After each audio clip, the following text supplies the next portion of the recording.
Welcome to Hangar 51 Files, where history's secrets, classified operations, and hidden truths come to light.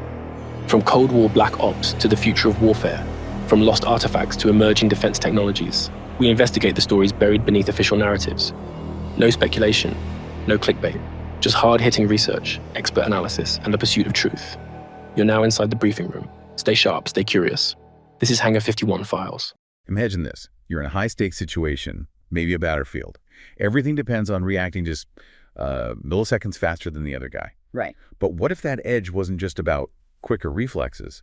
What if you could actually perceive time differently, process things faster on a fundamental level? And that's exactly where the military research is heading. It's pretty fascinating. We're calling this area Chronoform, looking at how asymmetric time, basically having a time advantage, could work in defense science. Chronoform. Sounds almost sci-fi, but you're saying this is real. Oh, absolutely. It's not, time machines or anything like that. It's grounded in actual DARPA programs, DoD initiatives, things like neurotechnology, cognitive performance research, real science. Okay, good. Because for this deep dive, we've really dug into the sources. We've got peer-reviewed studies on neurotech, cognitive science papers looking at chronoception, how we actually experience time. Yeah, and official reports, too. Yeah. Stuff detailing military investment in human augmentation. It's credible material. Definitely. So our mission today, so to speak, is to unpack how the military is looking at influencing, maybe even manipulating, time perception and its use. We'll hit on key programs, names you might hear like TNT, N3, and the neurotech behind them. And the goal is clarity, right? We want to give you the important insights without drowning you in jargon. Exactly. A clear picture of what's happening at the cutting edge. All right, let's start with the basics then. Why is time so critical in military operations? The O-trial loop comes up constantly here. It really does. Observe, orient, decide, act. It's foundational. If you can cycle through that loop faster than your adversary, you gain a massive advantage. You dictate the tempo. Precisely. You get inside their decision cycle, force them to react to you. A faster OD loop means initiative. It means processing info quicker, figuring things out faster, acting decisively. It disrupts the opponent. But humans, we have bottlenecks. Right. We can only process so much information. And then you add combat stress, fatigue, just the sheer volume of data coming in. Exactly. Those things dramatically slow down the ODA loop. We saw that mentioned in the Bundeswehr report we looked at. It specifically highlighted how the speed and complexity of modern warfare are just overwhelming human cognitive capacity sometimes. Pushing people to their limits. Yeah. And that leads to this really interesting question. Is our perception of time fixed? Or is it malleable? Like how time seems to slow down in a car crash or something. Exactly, that kind of phenomenon. The fight-or-flight response seems to play a role there, so the military's question becomes, can we harness that? Can we amplify it, control it, maybe even create it technologically to get a strategic edge? Okay, so that's the transition point. That's where the neurotechnology research comes in. DARPA, DoD, they're pouring resources into this. They are. Programs like DARPA's NESD neural engineering system design are right at the forefront. They're focused on building these really advanced brain-computer interfaces, or BCIs. The RAND report had some specifics on NESD, didn't it? What jumped out at you there? Well, the sheer sophistication they're aiming for is pretty mind-blowing. They're developing things called neurogreens. Tiny wireless devices. Tiny how? Like grain of salt tiny. And the idea is they could potentially communicate wirelessly, bidirectionally, with maybe up to 1 million individual neurons. 1 million. Directly talking to brain cells. That's the goal. Yeah. And the RAND report mentioned the data rates they're achieving in prototypes already. Pretty high bandwidth. Uplink speeds up to 10 megabits per second in some cases. Wow. Okay, 10 megabits per second directly from the brain.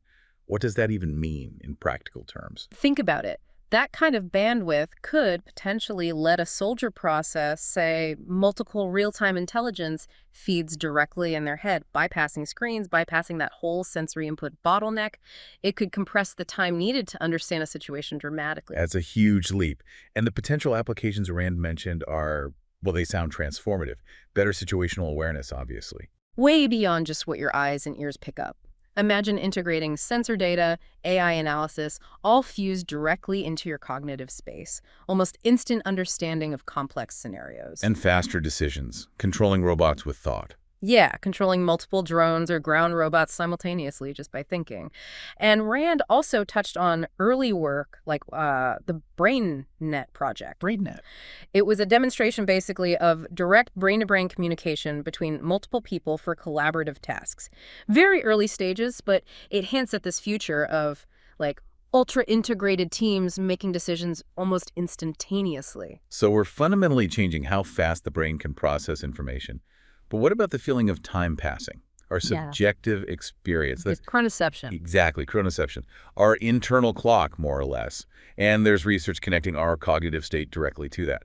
The military psychology article we looked at made a really interesting point. Which is that even subtle problems with timing tasks, judging durations, things like that, could actually be early signs of fatigue or even mild traumatic brain injury.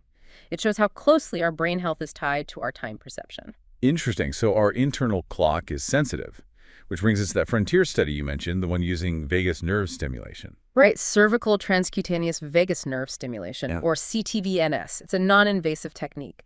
You stimulate the vagus nerve, a major nerve connecting brain and body through the skin on the neck. And the idea is to boost cognitive performance, especially under stress like sleep deprivation. That's the hope. Sleep deprivation is a massive issue in military ops, obviously. So they tested if CTVNS could help mitigate those cognitive deficits. They used a bunch of standard cognitive tests, Sinwin, SST, PBT, to measure things like attention, reaction time, decision-making under pressure. And what did they find? Did it work? Well, here's where it gets nuanced. The main analysis, looking at the specific CTVNS settings they used, didn't actually show a significant overall improvement compared to a sham stimulation group. So kind of null results initially. Okay. So it didn't work then. Not so fast. They did a deeper dive, an exploratory analysis, looking specifically at the intensity of the electrical stimulation. And that's where some interesting patterns emerged. Like what? Looking at the graphs in the study, it seems like the relationship between stimulation intensity and performance wasn't straightforward. On one task, the Sinwin, the group getting the highest intensity, actually did worse after being sleep deprived for a long time compared to a group getting lower intensity. So more stimulation wasn't necessarily better. Exactly. It hints at maybe an optimal level, perhaps what they call an inverted U-shaped curve.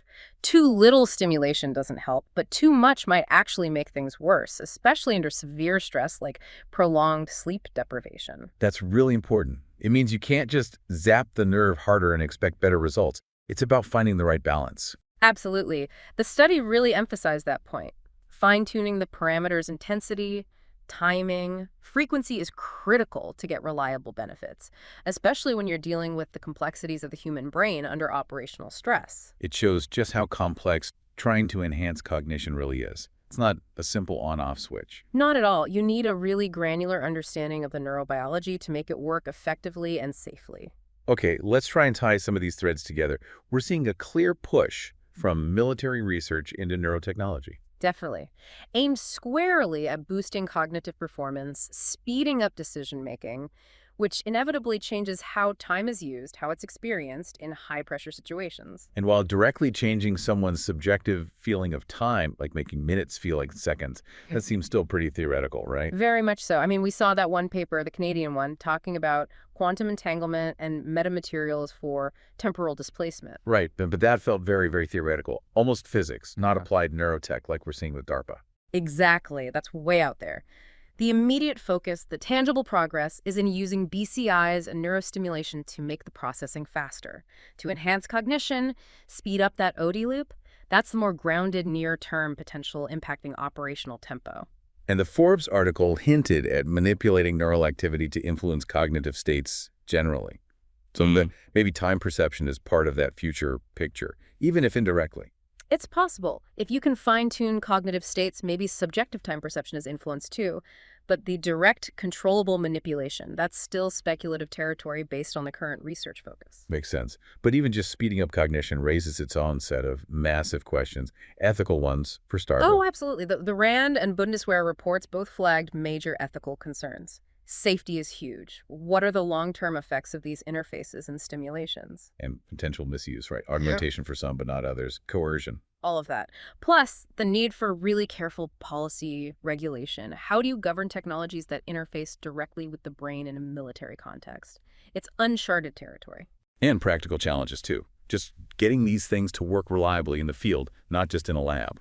Yeah, technological hurdles, making them rugged, user acceptance. Rand mentioned some skepticism among infantry about relying too much on tech in complex urban environments. And the Bundeswehr report made a great point about needing to really understand the human platform first. Yes. Before you augment, you need a deep understanding of basic human physiology, psychology under stress. You can't just bolt on technology without understanding the foundation. Significant research is still needed there. So, wrapping this up, the big takeaway seems to be the military is seriously investigating neurotech to speed up thinking and decision-making. Yes, and that has direct consequences for how time functions in conflict. Compressing decision cycles, reacting faster.